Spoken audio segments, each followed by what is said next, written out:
Assalamualaikum warahmatullahi wabarakatuh. Perkenalkan, nama saya Fikarluda Ramadan, NPM 234111064. Di sini saya ingin menjelaskan apa itu budaya organisasi.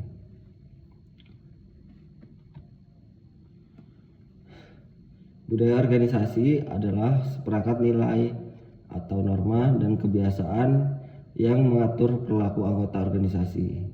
Bayangkan sebuah organisasi seperti manusia yang hidup, orang-orang yang memiliki kepribadian yang ramah, yang kaku, yang membantu, apa yang kompetitif. Nah, organisasi juga memiliki kepribadian yang disebut budaya organisasi. Budaya organisasi adalah pola perilaku yang tidak tertulis tetapi dipahami oleh semua orang dalam organisasi. Contoh sederhana, di perusahaan A, jika masalah, semua orang langsung mendiskusikannya. Di perusahaan B, semua masalah harus melalui atasan terlebih dahulu. Di perusahaan C, orang bebas untuk mengekspresikan ide bahkan jika mereka junior. Di perusahaan C, orang bebas untuk mengekspresikan ide bahkan jika mereka junior. Di perusahaan D, setiap orang harus mengikuti aturan dan tidak ada improvisasi yang diperbolehkan. Budaya seperti itu tidak muncul secara tiba-tiba tetapi terbentuk dari sejarah organisasi, nilai-nilai pendirian, bagaimana manajer memimpin, cara orang berinteraksi setiap hari, kebiasaan yang diperbolehkan atau diperkuat.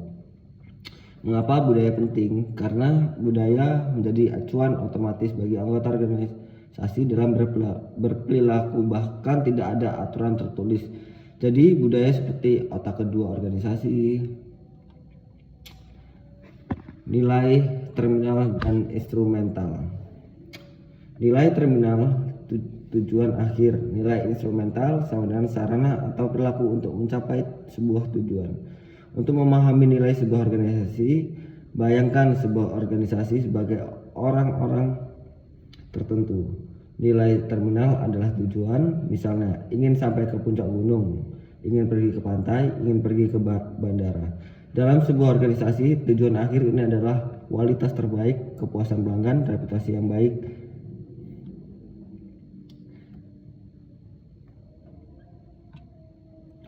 Struktur formal dan informal. Budaya organisasi muncul di dua tempat. Struktur formal tertulis seperti aturan main dalam organisasi, sebagai contoh SOP untuk menjawab layanan pelanggan, aturan kehadiran, deskripsi pekerjaan, prosedur keamanan, peraturan kualitas, standar laporan kerja.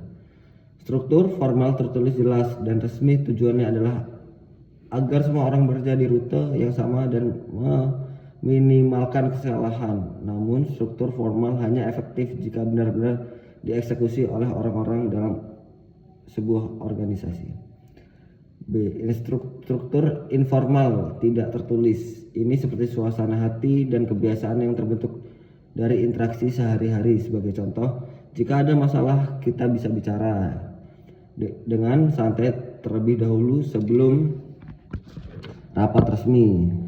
Jika ada pekerjaan berat, biasanya rekan kerja divisi yang akan membantu tanya jawab yang diminta. Jika bos marah, semua orang diam dulu. Struktur informal adalah budaya yang sebenarnya lebih kuat dari aturan tertulis karena mengikuti adalah istiadat sosial yang tumbuh secara alami. Sering terjadi bahwa aturan tertulis formal mengatakan A, tetapi adat istiadat informal set mempraktikkan B. Dampak budaya pada perilaku. Ketika seorang baru saja masuk ke organisasi, dia tidak tahu, bisakah saya bertanya kepada atasan secara langsung, apakah sedikit terlambat adalah masalah besar? Bisakah Anda membawa ide-ide baru? Apakah suasana kerja santai atau tegang? Semua itu tidak ada dituliskan, tetapi budaya organisasi memberikan jawaban otomatis bagi anggotanya. Dampak budaya pada perilaku, bentuk budaya.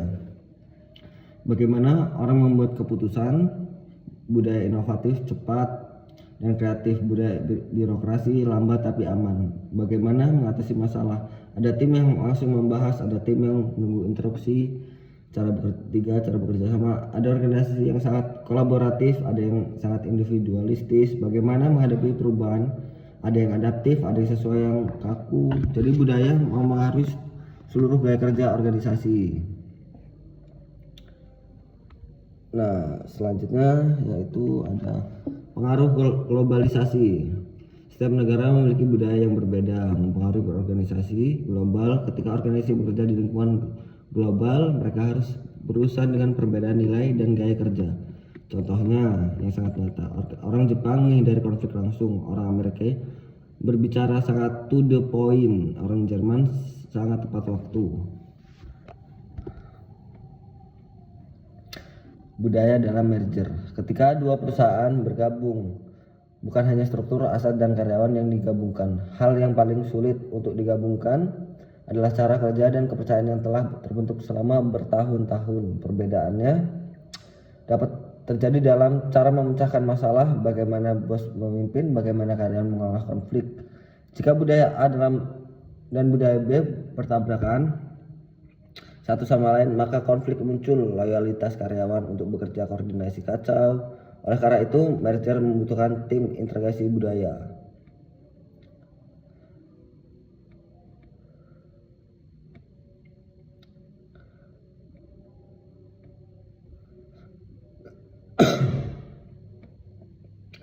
Selanjutnya ada